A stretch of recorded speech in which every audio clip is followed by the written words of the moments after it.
ভাই এই যে অনেকেই বলে যে ব্যাংকিং বা ইন্স্যুরেন্স ইসলামী মতাদর্শের সঙ্গে যায় না। চরভদ্রসন লোকটার বাড়ি, হানিফ নাম। তা হানিফ পলিসিটা করার পরে সে বাহিরে চলে যায়। সে চাইছিল যে আর একটু ভালো বড় পলিসিটা নেওয়ার জন্য। সে কি করলো, ছোট একটা পলিসি নিল 10 লাখ টাকার। তা পলিসিতে নেওয়ার পরে বাহিরে গেছে, রোড অ্যাক্সিডেন্টে মারা গেছে। আল্লাহ। তো ওই পলিসিটা যে নিচ্ছে এটা কিন্তু ওই পরিবার ভুলে গেছে। 6 মাস পরে যখন দ্বিতীয় কিস্তির ফোন গেছে, তাই বলছে সে তো মারা গেছে। তারপরে আমাদের সাথে যোগাযোগ করলো, সে যে মারা গেছে সেই ডকুমেন্ট দেওয়ার 21 দিনের মধ্যে তাকে আমরা 10 লক্ষ টাকার একটা চেক হস্তান্তর করছি। আপনি বিশ্বাস করেন যে তার স্ত্রীর কান্না দেখলে আশ্চর্য হয়ে যেত। একজন কাস্টমারকে আপনি যখন কনভিন্স করতে যাচ্ছেন বা তাকে বুঝাইতে যাচ্ছেন, কি ধরনের ইস্যু আপনাকে ফেস করতে হয়, কোন ধরনের নেগেটিভ কথা বা পজিটিভ কথা ফেস করতে হয় আপনাকে? পাগলও কিন্তু তার জায়গায় সে মনে করে আমি সঠিক। তো এই জন্য অনেকে অনেক কথা বলতে পারে, আসলে মূল কথা কি? যিনি এত কিছু বোঝে না তিনি কেমন করে বুঝবেন যে আমি কোন প্রতিষ্ঠানে যাব, কোন প্রতিষ্ঠান আমার জন্য ভালো? যেই মানুষটা সবচেয়ে বেশি কাজে লাগে বিপদের সময়, সুদিনে তার সঙ্গে আমরা সবচেয়ে খারাপ ব্যবহার করি কিংবা তাকে সঠিক মূল্যায়ন করতে কখনোই স্বীকার করি না নিজের কৃতিত্ব, নিজের অবস্থান। আমার মনে হয় যে এমন একটা পেশা বাংলাদেশে আছে যেই পেশার মানুষকে সন্দেহের চোখে দেখে না বা যেই পেশার মানুষকে পূর্ণ সম্মান দেয়, এরকম মানুষ একজনও খুঁজে পাওয়া যাবে না। অথচ আপনি যখন বিপদে পড়ি তখন তারাই আসেন ত্রাণকর্তার ভূমিকায়। আমি বলছি সেই সব মানুষদের যারা কাজ করেন ইন্স্যুরেন্স কোম্পানিতে। আমাদের সাথে আজকে আসেন। মোহাম্মদ হেমায়েত মিয়া। কতদিন আছেন এই পাশে আপনি? আমি 2006 সাল থেকে ইন্স্যুরেন্স কোম্পানিতে 2006 থেকে কাজ শুরু করছি। আমি আপনার সাথে অফ এয়ারে বলতেছিলাম আমার ব্যক্তিগত এক্সপিরিয়েন্সই অনেক খারাপ যখন আমি ইন্স্যুরেন্সের সঙ্গে কোনো সেবা নিতে গিয়েছি। তো ইন্স্যুরেন্স যারা করান সেই এজেন্টদের সম্পর্কে তো সাধারণ মানুষের খুব একটা মানে ভালোবাসার দৃষ্টি নাই, বা তাদের যে অনেক বেশি আগ্রহ করে বসায় বা আগ্রহ করে করতে আসে। আপনার এক্সপিরিয়েন্স কি বলে ভাই? আসলে আমি যেটা মনে করি যে আমরা মূলত বিশ্বাস এবং সেবা বিক্রি করি। আর যখনই একটা লোক বিশ্বাসের সঙ্গে তার কাছে যায় সেবা বিক্রি করার জন্য, তখন সে একটা ভালোভাবে মূল্যায়ন করে। আর যে নাকি আসলে ইন্স্যুরেন্সের গুরুত্বটা ওরকম ভালো করে বুঝে নাই এখনো, আর যে বিক্রি করতে যায় পলিসিটা, সেও ওই পলিসি সম্পর্কে তার ধারণাটা স্পষ্ট থাকে না। এইখানে একটা গ্যাপ সৃষ্টি হয়। আচ্ছা। তাছাড়া কেউ যদি ইন্স্যুরেন্সের বিষয়গুলো, আসলে ইন্স্যুরেন্সটা কি একটা সঞ্চয় না, ইন্স্যুরেন্সটা একটা সেবা। একজনের মানুষ সে অসুস্থ সময় তাকে আমরা হেলথ ইন্স্যুরেন্স দিচ্ছি, সেবা দিচ্ছি। সে যদি মারা যায় ওই ফ্যামিলির পাশে আমরা এসে দাঁড়াচ্ছি। তাই এই সেবাগুলো যখন আমরা সুন্দর করে একজন মানুষকে বুঝাইতে পারি, আসলে সে এটা আনন্দের সাথেই অনেক সময় গ্রহণ করে। তাছাড়া এই যে অনেকেই এইটাকে ইন্স্যুরেন্সটাকে একটা ডিপিএস মনে করে, যদিও এটা একটা সঞ্চয়, কিন্তু ব্যাংকের মতন মনে করে অনেকেই। যে ভুল অনেক সময় তথ্য প্রদান করে যে আমি রাখলাম, আমি 10% 12% বছর শেষে পাচ্ছি, কিংবা 5 বছর পরে 7 বছর পরে গিয়ে ডাবল হচ্ছে। ব্যাপারটা তো সেরকম না ইন্স্যুরেন্সের ক্ষেত্রে, না, নাকি? মোটেই না, মোটেই না। ইন্স্যুরেন্সটা একটা চুক্তি। আপনার মেয়াদ, আপনার সেবা, সব কিছু মিলে একটা চুক্তি। এই চুক্তির মধ্যে যে সমস্ত বিষয়গুলো লিপিবদ্ধ থাকে, এইগুলো সুন্দর করে সে পাবে। তার মধ্যে বাংলাদেশে যেই কোম্পানি ভালো সার্ভিস দেয় ওই কোম্পানির সার্ভিসগুলো খুবই ভালো পায়। আর যে সমস্ত কোম্পানির সার্ভিস ভালো না, এই সমস্ত কারণে অনেক সময় গ্রাহক। ওই খারাপ কোম্পানিগুলোর বা যারা সেবাতে ঝামেলা করে তাদের জন্য কোনো সবার খারাপ ইমেজ খারাপ হয়? হ্যাঁ, এটা হয়, এটা হয়। অনেক সময় দেখা গেল যে আমরা যখন ফিল্ডে যাই, আমি একটা গ্রাহককে সুন্দর করে বোঝাচ্ছি, এরকমইভাবে বিগত দিনে আর একটা কোম্পানি থেকে এসে তাকে এরকম বুঝেই পলিসিটা নিয়েছে। পলিসিটা নেওয়ার পরে ওই ভদ্রলোক সে চালাইছে পলিসিটা, যখন সে নাকি তার টাকাটা পাবে কিংবা ক্লেম পাবে, তখনই তার সার্ভিসটা ভালো আসতেছে না, পাচ্ছে না। তখনই সে পরবর্তীতে ওই লোকের কাছে যদি আমরা যেয়ে পড়ি, তখন সে আমাদের উপরে ক্ষিপ্ত হয়ে যায়। কারণ কারণ দেখেন আপনি টাকা নেওয়ার সময় আপনি এসে কত আনন্দের সাথে কথাবার্তা বলে নিয়ে গেলেন, প্রতি মাসে মাসে আপনি টাকা কেটে নিচ্ছেন বা নিয়ে যাচ্ছেন, কিন্তু যখন আপনি দেবার সময় হলো তখন আপনার পেছনে আমার ঘুরতে হবে কেন? তখনও তো দায়িত্বটা আপনারই হওয়া উচিত নাকি? জি, এটাই দায়িত্বটা হওয়া উচিত, এবং এইখান থেকেই অনেক কোম্পানি পিছিয়ে আছে, যার কারণে অনেক গ্রাহকের কাছে আমরা এই ধরনের জায়গা কথা শুনি যে আপনার মতো আগে একজন এসে বলেছিল, আমরা তার কথাই করেছিলাম, আমরা বাস্তব যে সেটা আমরা পাইনি। হ্যাঁ, যেমন আমি আপনাকে বলছিলাম, আমি 3 বছর কিস্তি দেওয়ার পরে দেখি যে আমার টাকা জমা হয়নি। জি, আইসা নিয়ে যাইতো, স্লিপ দিয়ে যাইতো, পরে গিয়ে দেখি যে আরে টাকা জমা হয়নি। তাই এইটারই বাংলাদেশে একটা ব্যতিক্রম প্রতিষ্ঠান, যে প্রতিষ্ঠান আমি বলবো যে গার্ডিয়ান লাইফ, আমি যেটা এখন আছি, সারা বাংলাদেশের মধ্যে আমাদের কোনো ক্যাশিয়ার নাই। মানে আপনি যে সব ক্যাশলেস লেনদেন। হ্যাঁ, আপনি যে আমার কাছে টাকাটা দিবেন, আমি জমা দেব কিসে? বিকাশে। অতএব আপনি গ্রাহক, আপনি তো বিকাশ, রকেট, নগদ এবং যে কোনো ব্যাংকের মাধ্যমে আপনি জমা দিতে পারছেন। বুঝতে পারছি, কিন্তু ধরেন একজন কাস্টমারকে আপনি যখন কনভিন্স করতে যাচ্ছেন বা তাকে বুঝাইতে যাচ্ছেন, কি ধরনের ইস্যু আপনাকে ফেস করতে হয়? কোন ধরনের নেগেটিভ কথা বা পজিটিভ কথা ফেস করতে হয় আপনাকে? নেগেটিভটাই এই যে এটা বেশি, অনেকেই এটাই বলে যে এটা মার যাবে, চলে গেছে। অনেকে ইন্স্যুরেন্স আর এনজিওর সাথে পার্থক্য করতে পারে না। যেমন এই যে আমাদের দেশে বড় একটা প্রতিষ্ঠান ছিল ডেস্টিনি 2000 লিমিটেড, তাই এই ধরনের অনেক প্রতিষ্ঠান, যে প্রতিষ্ঠানে মানুষ টাকা রেখে এখন পাচ্ছে না, যেটার দায় দায়িত্ব বাংলাদেশ সরকারও নেয় না, তাহলে এই ধরনের নেগেটিভটা আমাদের বেশি ফেস করতে হয় যে আপনারাও চলে যাবেন। তাই এই ধরেন আমি আপনাকে বিশ্বাস করলাম, আমি গার্ডিয়ানকে বিশ্বাস করলাম যে আপনারা আমার টাকা রাখবেন বা আমাকে যা বলছেন দিবেন। আমি শেষ হওয়া পর্যন্ত আমি কোন গ্যারান্টির বলে বলতেছেন আপনারা যে আমি যাব না, বা আমি গেলেও আপনি আমার টাকা পাবেন, বা আমার কোনো অসুবিধা হলে আমার টাকা পাবেন? গ্রান্টেড আর প্রথমে বাংলাদেশ সরকার আপনাকে একটা চুক্তিনামা, যেটাকে আমরা চুক্তিপত্র বলি, দলিল বলি, যেটা আপনাকে দিচ্ছি, এটা বাংলাদেশ সরকার কর্তৃক অনুমোদিত, আমরা আপনাকে পেপারসটা দিচ্ছি। এটার একটা বড় গুরুত্ব আছে। যদি আপনি দেউলিয়া হয়ে যান তাহলে আমার কি হবে? ইন্স্যুরেন্স কোম্পানি বিগত দিনে দেখা যাচ্ছে কোনো কোম্পানি দেউলিয়া হয় নাই, ফাইন, নেক্সট হবেন না, বা আপনারা রাজনৈতিক কারণে করবেন না। দেউলিয়া যদিও হয়ে যায়, এটা বাংলাদেশ সরকারের যে ইদ্রা প্রতিষ্ঠান আছে, এটা দায়বদ্ধতা সে নিচ্ছে। আচ্ছা, এটা দায়বদ্ধতা সে নিচ্ছে, অর্থাৎ আমরা যদি নাও থাকি, আমাদের গার্জিয়ান এই টাকাটা পেড করবে বাংলাদেশ সরকার। অতএব এইখানে ভয়ের কোনো কারণ নাই। কিন্তু এইখানে ব্যতিক্রম এনজিও কিন্তু এরকম দায়বদ্ধতা বাংলাদেশ সরকার নেয় না। এটা আমাদের সুন্দর করে বুঝাইতে হয়। এটা যখন একটু শিক্ষিত লেভেলের লোক থাকে, তারা সহজে এটা বুঝে। কিন্তু উদাহরণ দিয়ে বুঝাইতে হয়। গ্রামে যখন যাই, তখন উদাহরণ দিয়ে বুঝাইতে হয় যে সে পাইছে, ভালো প্রতিষ্ঠান অমুক করছে, এই ধরনের ভাবে আমাদের তাদেরকে কনভার্স করতে হয়। হেমায়েত ভাই, একটা ব্যাংকের সঙ্গে আপনার যদি তুলনা করেন, তার কাছে সঞ্চয় এবং আপনার কাছে প্ল্যান কেনা, তো আপনি কোন জায়গা থেকে ব্যাংক থেকে আগায়?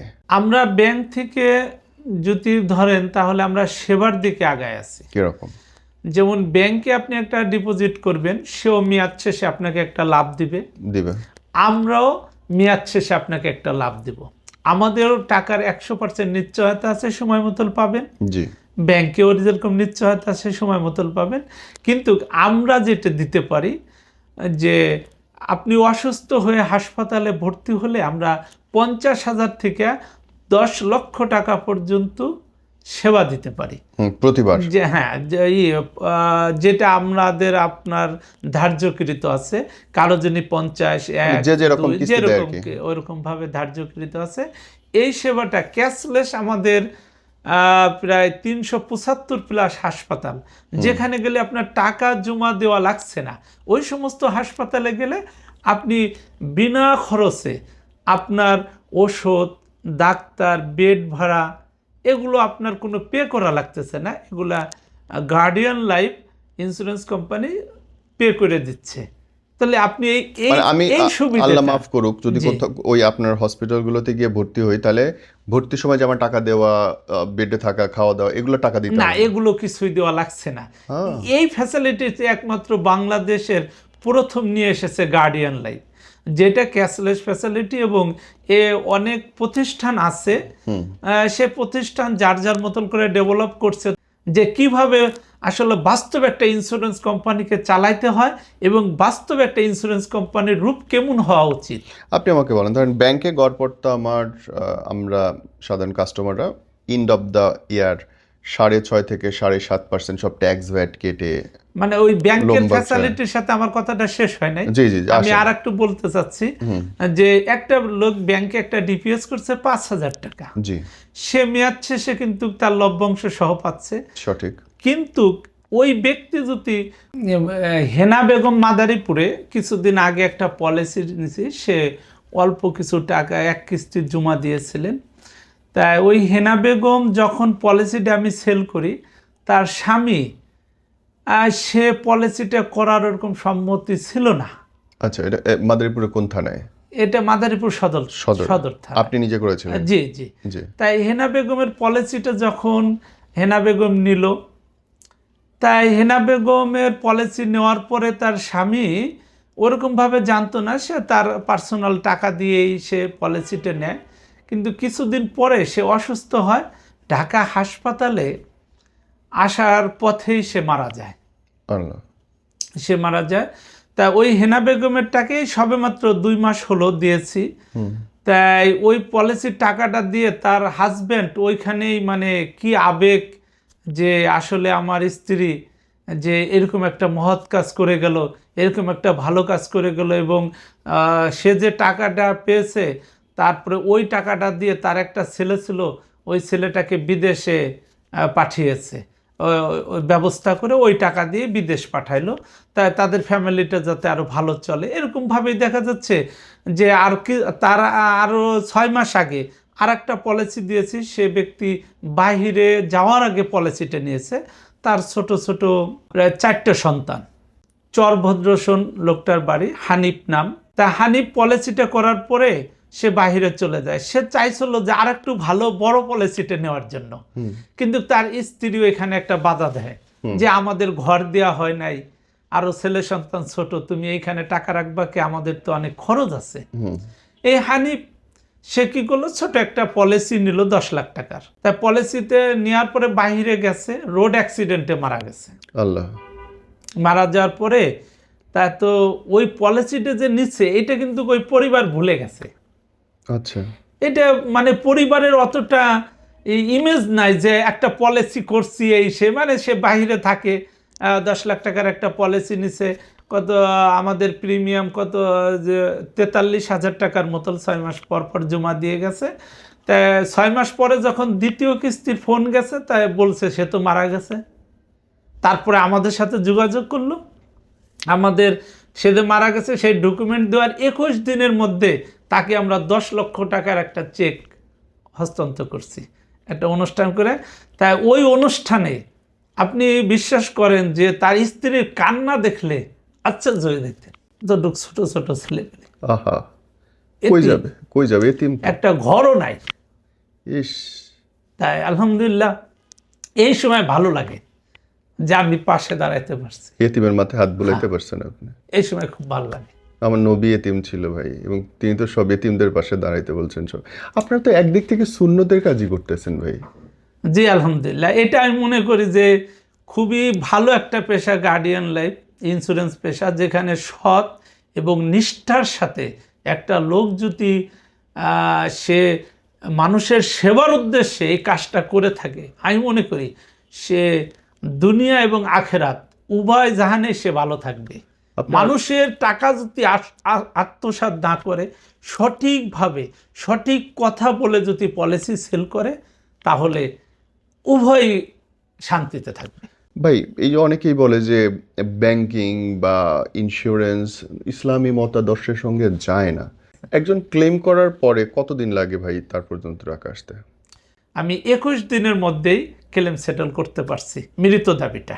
আচ্ছা। আর আমাদের HICI যেটা হাসপাতালের বিলটা যেটা হয় অসুস্থতার কারণে, তাই এইটা 3-5 কার্য দিবসের মধ্যেই আমরা সেটেল 5 ওয়ার্কিং ডেজের মধ্যে? জি, এটা 100% হয়ে যায়। এটা তো মিরাকেল। জি, এটা গার্ডিয়ানের জন্য এটা স্বাভাবিক, ওকে। এটা গার্ডিয়ানের জন্য স্বাভাবিক। এবং ওইটুকু আমার ভাল লাগছে যে হসপিটালগুলোতে ভর্তি হলে অনেক জায়গাতে আমার নিজেকে কাস্টমারকে টাকা দিতে হচ্ছে না, আপনি সেটার দায়িত্ব নিচ্ছেন। এইখানে কিন্তু আমাদের প্রত্যেকটা হাসপাতালে একজন লোকই আছে যিনি আমাদের রুগীদেরকে সেবা প্রদান করে, তার নম্বর পর্যন্ত আমাদের অ্যাপসে দেওয়া আছে। এবং আমাদের এইখানে 16622 থেকে কেউ যদি ফোন করে ওই ব্যক্তির নম্বরও তাকে দেওয়া হয় যে আপনি যোগাযোগ করেন। মানে আমাদের অর্থাৎ গার্ডিয়ানের কোনো কাস্টমার যে কোনো ক্লায়েন্ট যে কোনো হয়রানি না হয়, এই হয়রানির জায়গায় 100% গার্ডিয়ান লাইফ চেষ্টা করে যে কোনো হয়রানি মুক্ত করার জন্য, কোনো হয়রানি না হয়। আমাকে আরো আরো দু একটা স্টোরি শোনাবেন যে এক সত্যি ঘটনা যেগুলো আপনি ফেস করছেন ভাই। জি, আমি আসলে এরকম অনেকগুলো ঘটনাই আছে, তবে যে ঘটনাটা আপনাকে বলছি ওইটা খুবই মানে আমি তো ওই অফিসে একটা কান্ডার রোল পড়ে গেল, ছোট বাচ্চাদেরকে নিয়ে এসেছিল, সবাইকে নিয়ে এসেছিল। ওইরকমভাবে আমি কিছুদিন এই গার্ডিয়ান লাইফেই আমি আর একটা ক্লেম দেই। এই ক্লেমটা হলো পাংশা, আমার থানা পাংশা, আমি পাংশার রাজবাড়ির পাংশা। জি জি, রাজবাড়ি পাংশা। ওই যে ভদ্রলোক কিছুদিন আগে একটা রোড পার হবার যাইয়া গাড়ি অ্যাক্সিডেন্টে মারা যায়। আচ্ছা। ওই পাংশা যে হাইওয়ে রোডটা রাজবাড়ি থেকে কুষ্টিয়া, হ্যাঁ। জি জি, ওই রোডটা পার হবার যে মারা যায়। তা আমাদের ওইখানের এরিয়া ম্যানেজার আহসান ভাই তিনি এই পলিসিটা রাজু আহমেদের মাধ্যমে সেল করেন। জি। তা ওই মৃত দাবিটা আমি দিতে গেছিলাম। তাই তার বাবা জীবিত আছেন, মা জীবিত আছেন, ভাই জীবিত আছেন। বাবার কাঁধে সন্তানের লাশ দুনিয়ার সবচেয়ে ওজনদার জিনিস। সে তো মানে কেবল ছেলেটা কামাই রোজগার শিখছে, তাই এই মুহূর্তেই ছেলেটা দুনিয়া থেকে চলে গেছে।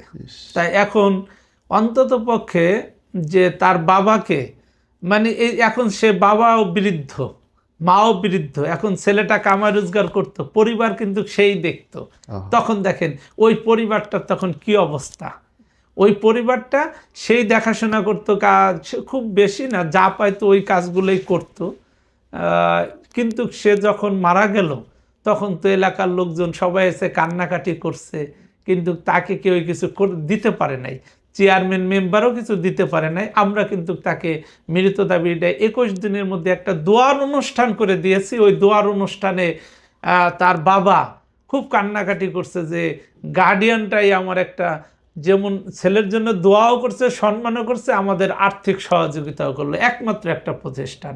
আপনারা কেউই এই প্রতিষ্ঠানকে ছেড়ে না, এটা আঁকড়ায় ধরেন, এটা আমাদের প্রতিষ্ঠান।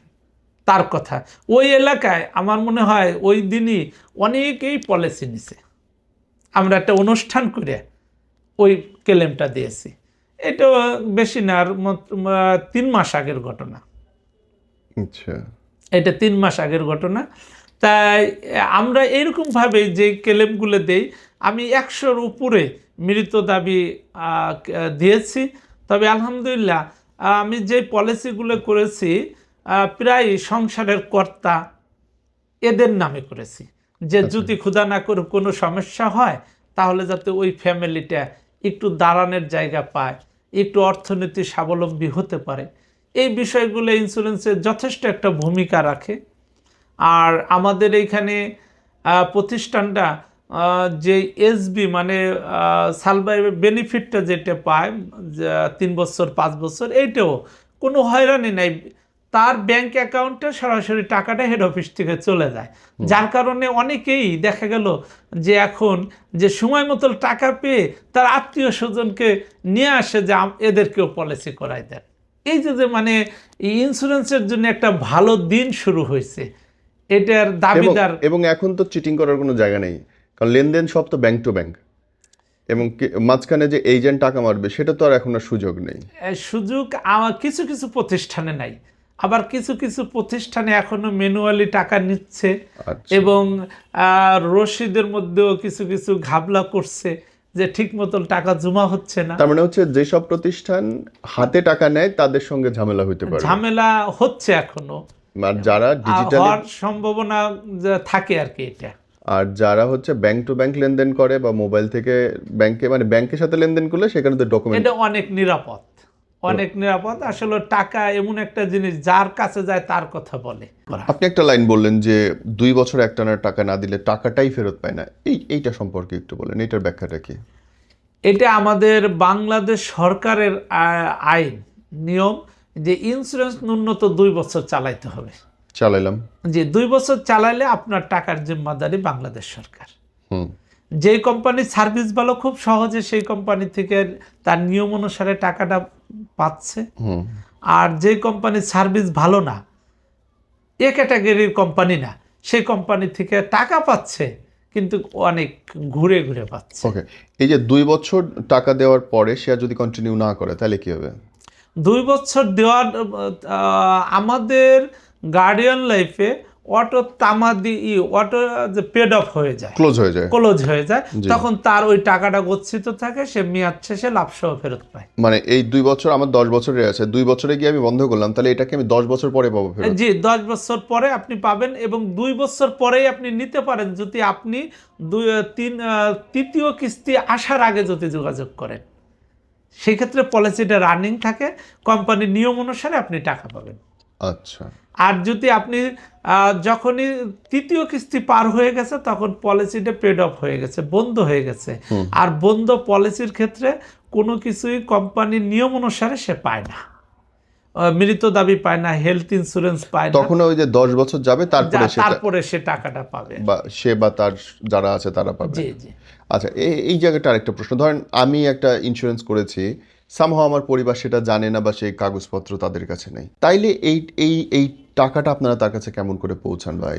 এখানে গার্ডিয়ান লাইফ যে টেকনিক অবলম্বন করে, গার্ডিয়ান লাইফ যে ওখানে 2টা কন্ট্যাক্ট নম্বর থাকে, তার একটা নম্বর থাকে, পরিবারে একটা নম্বর থাকে।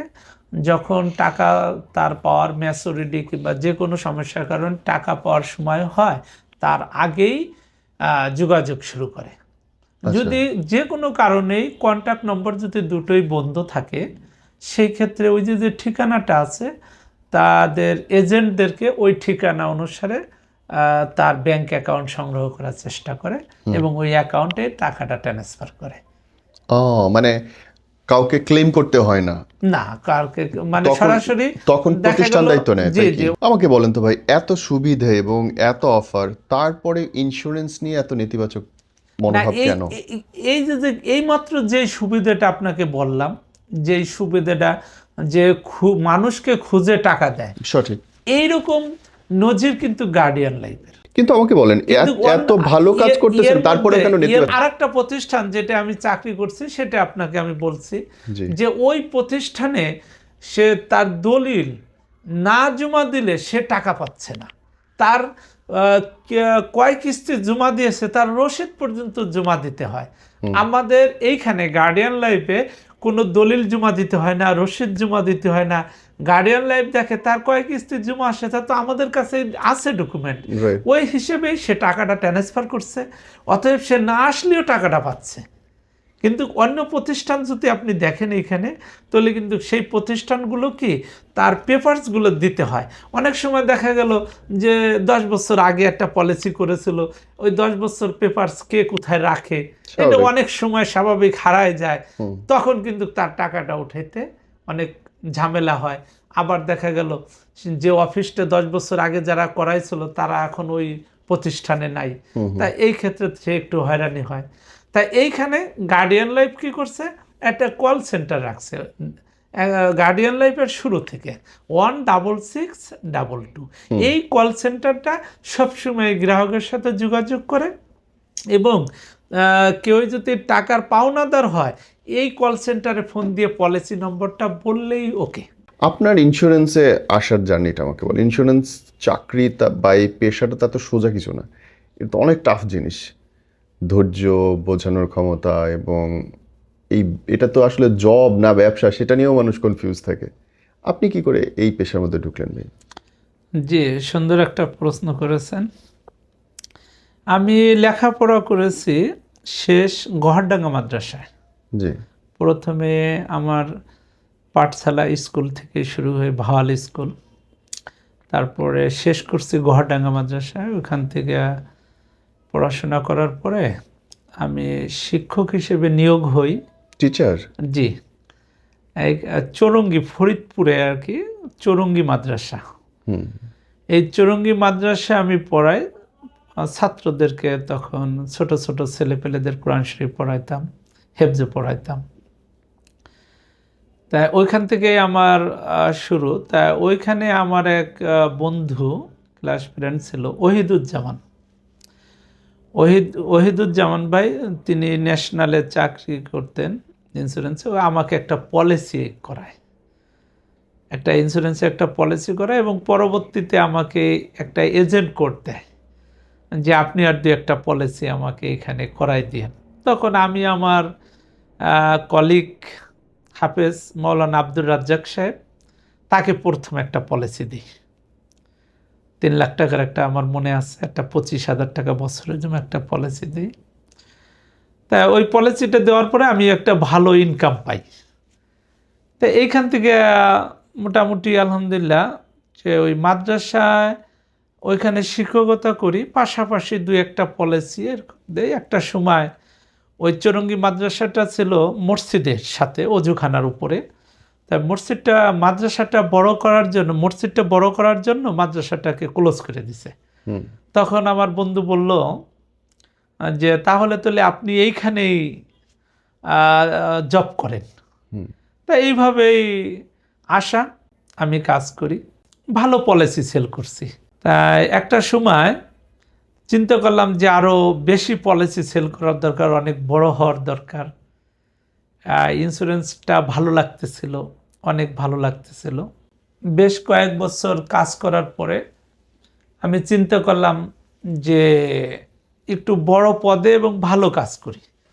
তা আমি ন্যাশনালে ছেড়ে অন্য আরও একটা কোম্পানিতে গেলাম। ওইখানে যাওয়ার পরে আসলে ওই কোম্পানির যে পরিস্থিতি, ওই পরিস্থিতি দেখে মনে করলাম যে আমার মনে হয় ন্যাশনালে আবার ফেরত যাওয়া ভালো। তখন সন্ধান পাইলাম যে ব্র্যাকের প্রতিষ্ঠান গার্ডিয়ান লাইফ। তাই চিন্তা করলাম যে ব্র্যাকের যে কয়টা প্রতিষ্ঠান আছে বাংলাদেশে সবই এ ক্যাটাগরির প্রতিষ্ঠান, যেমন ব্র্যাক ইউনিভার্সিটি, বিকাশ, ব্র্যাক ব্যাংক। তাহলে গার্ডিয়ানও এ ক্যাটাগরির প্রতিষ্ঠান হতে সময় লাগবে না। আমি গার্ডিয়ান এসে শুরু করলাম। তা আসলে শুরুটা যেরকমই ছিল, গার্ডিয়ানে এসে কাজ করার পরে দিন যাচ্ছে, অনেক ভালো লাগছে। আমাদের ফ্যামিলিতে, আমি মাদ্রাসায় পড়াশোনা করেছি, অন্য সবাই জেনারেল, এবং 13 জন আছে ফার্স্ট ক্লাস অফিসার। আমাদের ফ্যামিলি মানে পরিবারে 13 জন আমাদের বাড়িতে ফার্স্ট ক্লাস অফিসার আছেন।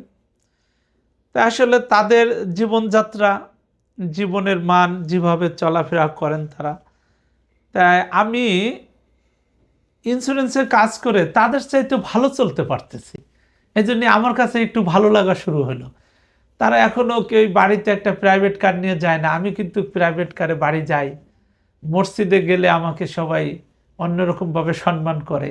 যে এই যে একটা ভালো লাগার বিষয়টা, এটা আস্তে আস্তে শুরু হলো। তখন আমি ইন্স্যুরেন্সটাকে আসলে খুবই আন্তরিকতার সাথে কাজ শুরু করলাম। আমি এইভাবে কাজ করছি যে ফরিদপুরে যখন 22 সালে আমি শুরু করি গার্ডিয়ান লাইফে, তখন গার্ডিয়ানের কোনো অফিস ছিল না। আমি এখন 8টা অফিস ফরিদপুর রিজনের আন্ডারে। তাই এটা আমি করেছি আর কি, কোম্পানির টার্গেট অ্যাচিভ করে। তাই গার্ডিয়ানটাকে আমি এত ভালোবাসি এখন, যে গার্ডিয়ানটা এই জন্যই বেশি ভালোবাসার কারণ যে গার্ডিয়ান কোনো মানুষকে ঠকায় না। কিন্তু আপনার এই জার্নি কি এত সোজা ছিল? না, মোটেই সোজা ছিল না।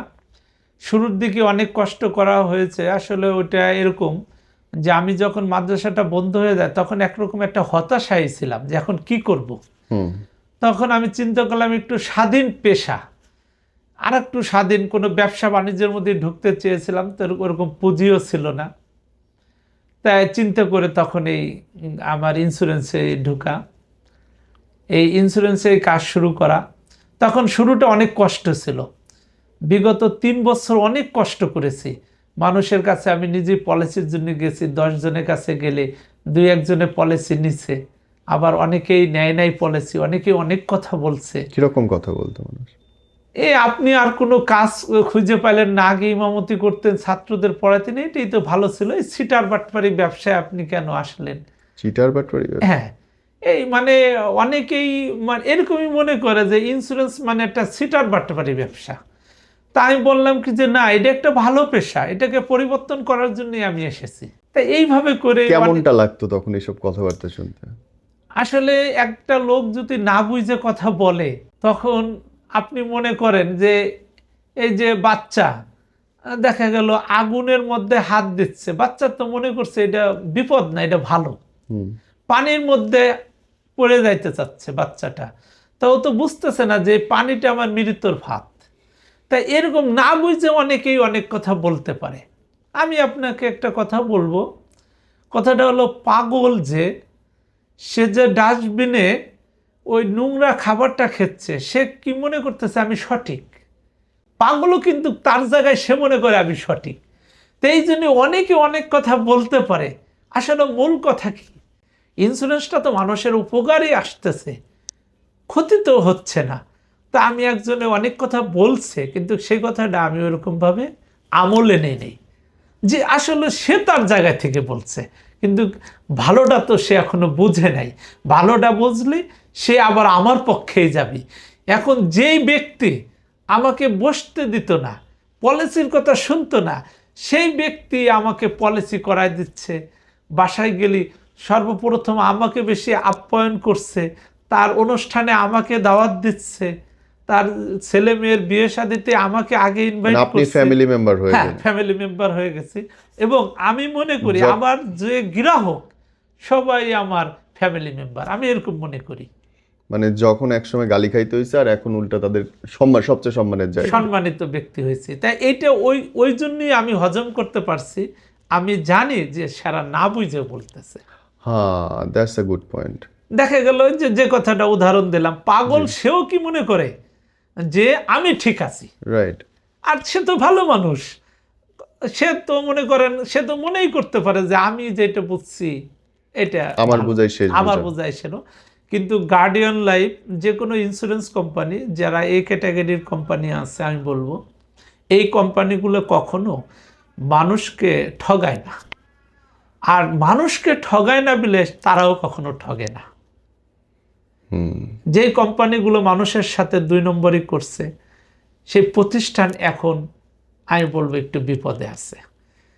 তা আশা এখন করি একটা ইনশাআল্লাহ। সাধারণ মানুষ ধরেন, যিনি এত কিছু বোঝে না, তিনি কেমন করে বুঝবেন যে আমি কোন প্রতিষ্ঠানে যাব, কোন প্রতিষ্ঠান আমার জন্য ভালো? আসলে এইখানে একটা ক্রিটিক্যাল, এই জন্য একটা কথা আছে, যে ব্যক্তি না বুঝে, আল্লাহ তাআলা বলছেন যিনি কোরআন শরীফ বুঝে না তিনি কি করবে, যে বুঝে তার অনুসরণ করবে। তা যখন যারা বুঝে না তাদেরকে আমরা বোঝানোর জন্য, যেই ব্যক্তি সমাজে একটু ভালো বুঝে জানে, তাদেরকে পলিসিগুলো আগে করায় এবং তাদের উদাহরণ দেয় যে সে করছে, সে তো আর না বুঝে করে নাই। তখন কিন্তু ওই অবুঝ লোকটা সাধারণত পলিসি নেয়। আর এই বুঝটুকু যাদের মধ্যে নাই, যারা দেখা গেল যে কোনো আত্মীয় কিংবা অন্য কোনো লোভে পড়ে পলিসি নেয়, তারা অনেক সময় দেখা গেল যে ঠিক মতো তাদের সাথে পলিসির গ্যাপ সৃষ্টি হওয়ার কারণে, না চালানোর কারণে, কিংবা প্রতিষ্ঠান এ ক্যাটাগরি না হওয়ার কারণে একটু ক্ষতিগ্রস্ত হয়। তাছাড়া ক্ষতি হওয়ার কোনো কারণ নেই। যেমন আমাদের এই প্রতিষ্ঠান থেকে কেউই ক্ষতি হচ্ছে না, যারাই পলিসি চালাচ্ছে। মানে ধরেন কিছু পেশা আছে, মানুষ বিয়ে দেওয়ার সময় খুব ভয়ে থাকে, বাট টেনশনে পড়ে। আমরা সাধারণ মানুষদের চোখে ইন্স্যুরেন্স সেরকম পেশা একটা, যে পারিবারিকভাবে আপনি কি কোনো জায়গায় মানে কোথাও ছোট হওয়া বা কোথাও বড় হওয়া হয়েছে কিনা? হ্যাঁ, পারিবারিকভাবে আসলে ইন্স্যুরেন্স পেশাটা যখন আমি পেশা হিসেবে নেই শুরু করি, প্রথমে তো মাদ্রাসার শিক্ষক ছিলাম। আমি একটা সমস্যায় পড়েছি। কিরকম?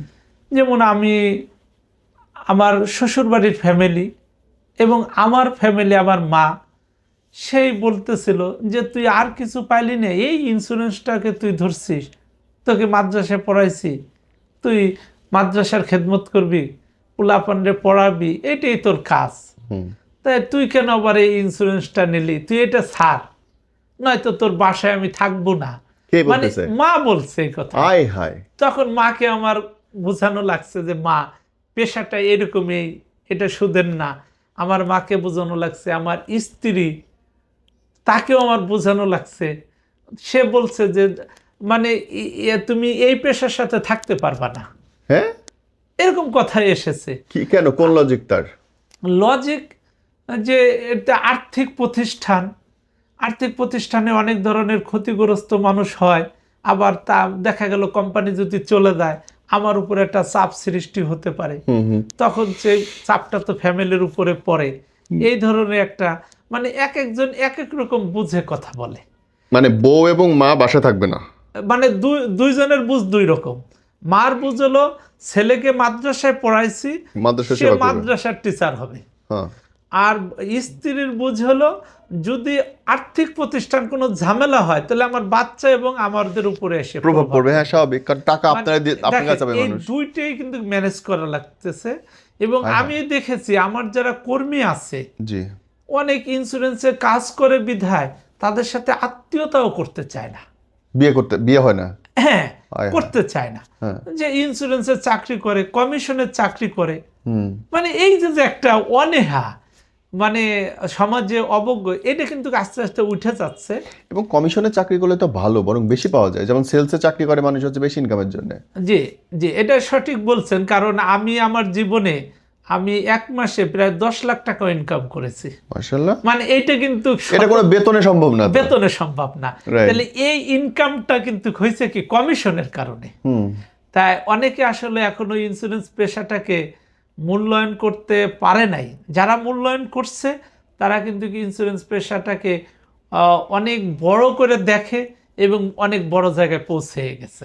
রাইট। এই মানে ওই যে বিয়ে না হওয়ার গল্প বা বিয়ে মেয়ের গার্লফ্রেন্ড ছুটে যাচ্ছে, এরকম ঘটনা কিন্তু অহরহ থাকে। জি জি যে আপনাদের পেশার জন্য। জি জি, আমি দুইটা ফেস করছি। আমার মাও যাইতে গেছিল। মা কিন্তু বলে যে তোর বাসায় থাকবো না, মানে আর আমি তার একমাত্র ছেলে। আরে বাপরে। তাহলে আর আমি আমার মাকে হলো প্রচন্ড ভালো জানতাম, সে যা বলতো তাই। হ্যাঁ। তখন আমি তাকে বুঝানো লাগছে। মাও যায়, বউ যায়। তারপরে সে এক পর্যায়ে আমার আম্মা কি বললো যে না ঠিক আছে, সে অনুমতি দিল বুঝানোর পরে। তাহলে এইখানে কিন্তু আমার স্ত্রীকে এরকম ভাবে বুঝানো লাগছে। তাই এই যে আমাদের সমাজের ব্যবস্থাটা আজকে দেখেন যে আসলে আমরা কিন্তু একটা অন্ধকারের মধ্যে বসবাস করি। যেমন আগে আলেমুলামা, যদি আমি একটু পিছনে ধরি, তারা কিন্তু রাজনীতি অঙ্গনে ভূমিকা রাখতেন না। Right. এখন কিন্তু রাজনীতি অঙ্গনে অনেক বড় ভূমিকা আলেমুলামাদের আছে। হ্যাঁ। মানে এই যে সমাজের পরিবর্তন, এটা কিন্তু আমরা দেখতে পারতেছি। Right. তাই অর্থনীতিভাবে আমি বলবো যে অনেক সময় হুজুরদের অনেক পিছনে ফেলায় রাখছে সমাজ অর্থনীতিভাবে। তাই এটারও আশা করি পরিবর্তন আগামী দিনে হবে ইনশাআল্লাহ। ভাই, ইন্স্যুরেন্স নিয়ে অনেক কথা আমরা শুনলাম। ধরেন একটা সাধারণ মানুষ, তার জন্য ইন্স্যুরেন্স করা দরকার কিনা, যে কোনো কোম্পানি হতে পারে, এবং সে কখন অনুভব করবে যে এখন আমার জন্য পারফেক্ট টাইম আমি একটা ইন্স্যুরেন্স করব অথবা করব না, আপনার কি বলার আছে? আমি মনে করি যে ব্যক্তি প্রথমেই ইনকাম শুরু করলো তখন থেকেই তার একটা ইন্স্যুরেন্স দরকার। একটা সঞ্চয়মুখী তাকে তৈরি করা। কারণ আপনি আজ ইনকাম করতেছেন, কাল আপনার ইনকাম থাকবে এটার কোনো নিশ্চয়তা নাই, কিন্তু কাল আপনার চলা লাগবে, এটা তো শিওর। এটা শিওর। এই জন্য আল্লাহ তাআলা, আল্লাহ জাল্লা শানুহু, তিনিও এই সঞ্চয় পিপিলিকাকেও শিখাইছেন। রাইট। পিপিলিকা যখন খাবার পায় সে খাবারটা খেয়ে চলে যায় না, সে কি করে ওই খাবারটাকে টেনে নিয়ে যায়। একা না পারলে অনেকগুলো পিঁপড়ায় ধরে, ওই খাবারটাকে টেনে টেনে সে তার গর্তের মধ্যে নিয়ে যায়। কখন? যখন তিনি বাইর হইতে পারবেন না তখন ওই খাবারটা খেয়ে সে জীবন ধারণ করে। এটা পিপিলিকা থেকে শুরু করে আল্লাহ তাআলা জাল্লে শানহু প্রত্যেকটা মানুষের মধ্যে এই জ্ঞান দিয়েছে যে সঞ্চয় করার জ্ঞান।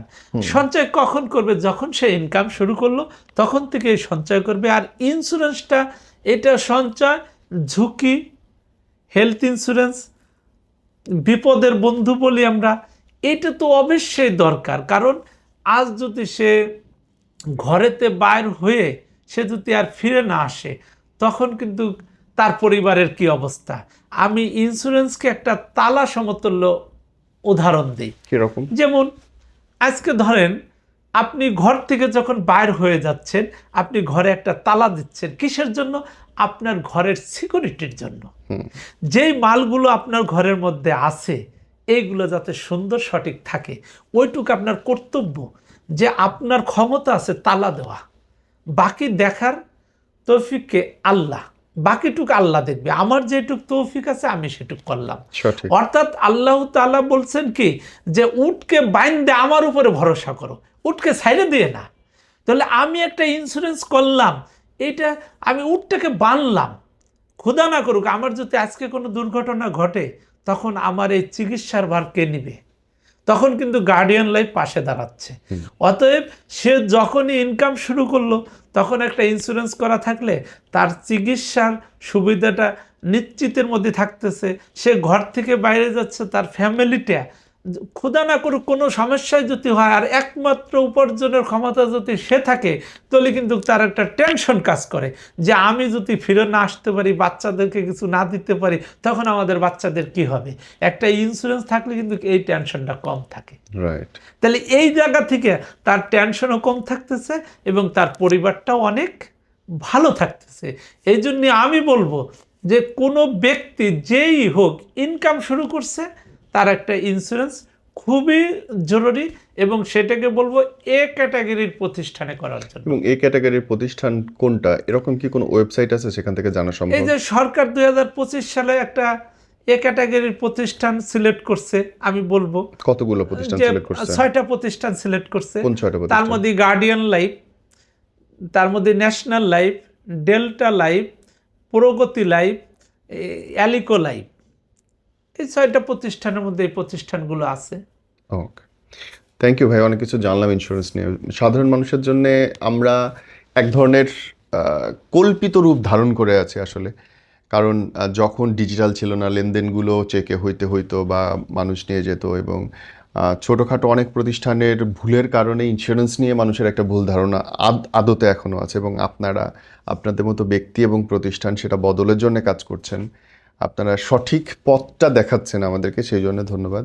বিপদের বন্ধু আসলে ইন্স্যুরেন্স, এবং জি ঠিক বলছেন ভাই। বিপদের বন্ধু ইন্স্যুরেন্স। এবং আমি আশা করি, বিশ্বাস করি যে আপনারা যেই কমিটমেন্ট দিয়ে দীর্ঘদিন ধরে কাজ করছেন, মানুষের পাশে আছেন, সেটা ইনশাআল্লাহ আগামীতেও থাকবেন। আল্লাহ আপনাদের ভালো করুন। আসসালামু জি আলাইকুম। ভাই, আপনি আমার এই সাক্ষাৎকার নেওয়ার জন্য আপনাকেও অশেষ ধন্যবাদ। তাই আশা করি আপনিও ভালো থাকবেন, আর এটাকে আমরা যত প্রচার করতে পারবো ইন্স্যুরেন্সটাকে, আশা করি জনগণ ইন্স্যুরেন্সের আওতায় আসলে নিজেদের লাভ। তারাও নিজেরাও ভালো রাখবে এবং দেশও উন্নতি হবে। It is Indian. লাস্ট কথা এটাই যে ইন্স্যুরেন্স করাটা প্রতিষ্ঠানের চাইতে ব্যক্তির লাভ বেশি। হ্যাঁ, এই বোধ এবং এই পরিচ্ছন্নতা আসুক। আপনি জানেন, না জেনে কোনো প্রতিষ্ঠানে ইনভেস্ট করবেন না, না জেনে কোনো জায়গায় 10টা পয়সাও খরচ করবেন না। হাতের কাছে মোবাইল আছে, সার্চ করেন, দেখেন কারা রেটেড, কারা টপে আছে, টক টু দেম, তাদের সেবা নেন। আর সেবা নেওয়ার সময় অবশ্যই পুরো পাতাটা পড়বেন, কোথায় কোন শর্তগুলো লেখা আছে। প্রতিটা শর্ত জেনে যখন আপনি ইনভেস্টমেন্ট করবেন, তখন আপনার নিরাপত্তা আপনার নিজের কাছে অনেক বেশি স্বচ্ছ লাগবে। আসসালামু আলাইকুম।